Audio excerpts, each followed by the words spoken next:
Modern witchcraft barely resembles the myth and lore spoken about in fairy tales. Witches in pointed black hats racing across the night sky on an enchanted broom, or wizards turning princes into frogs. Sadly, these things are pure fiction. However, every so often, a spell is cast, and the results of which are so inexplicable, they simply defy logic. An intriguing video, allegedly showing the aftermath of witchcraft, has come to light from Indonesia. It shows a crocodile swimming towards a group of onlookers with the body of a man held in its jaws. The victim, named as local resident Syarifudin, had been bathing in the river on Tuesday the 18th of July when he was suddenly snatched by a large saltwater crocodile. The incident was reported to police by an eyewitness, and they carried out searches along the banks of the Berau River, but these yielded no results. It was then reported by local news outlets that out of desperation, his family had turned to a shaman for help.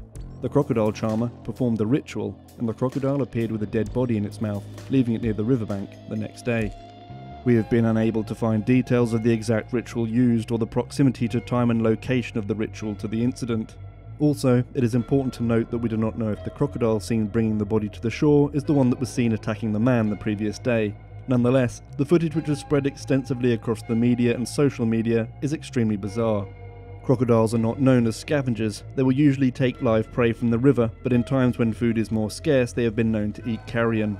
In fact, they have been described as eating anything they encounter. So should the crocodile in the footage be a different one to the attack, it would not be unusual for it to steal another crocodile's kill. Also, they actually have very small stomachs for large creatures, and being cold-blooded do not need to consume much to survive. It is quite common for them to hide or store their food and keep returning to feed at intervals, opening up the possibility that perhaps the crocodile in the footage was merely moving its meal to a place where it could return to feed later. With this in mind, although the image of a crocodile carrying a human in its jaws is shocking, it is not altogether unbelievable.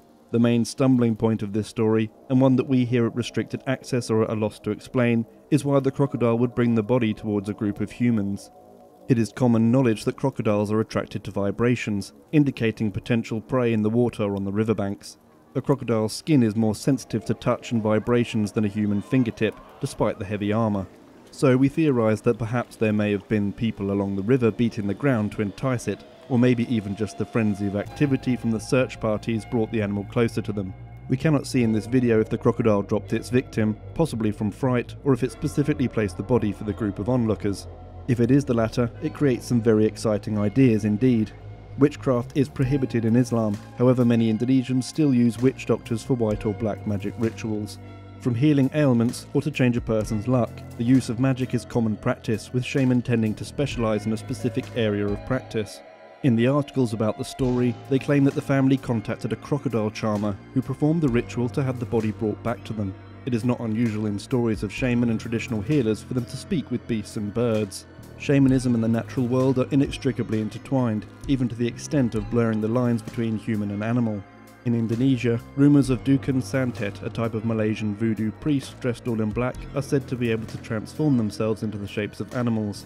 The shaman the article is most likely referring to is that of a pawang. They deal with natural magic, working with wild animals, spirits or the weather.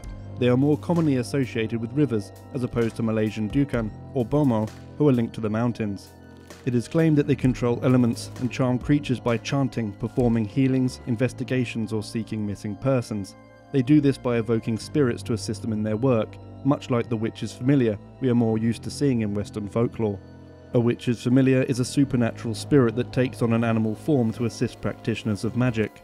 Described as evil souls when working for witches, or benevolent when associated with cunning folk, those using white magic, they usually become small creatures such as rats, cats or dogs, but have been known on rare occasions to transform into something as large as a horse.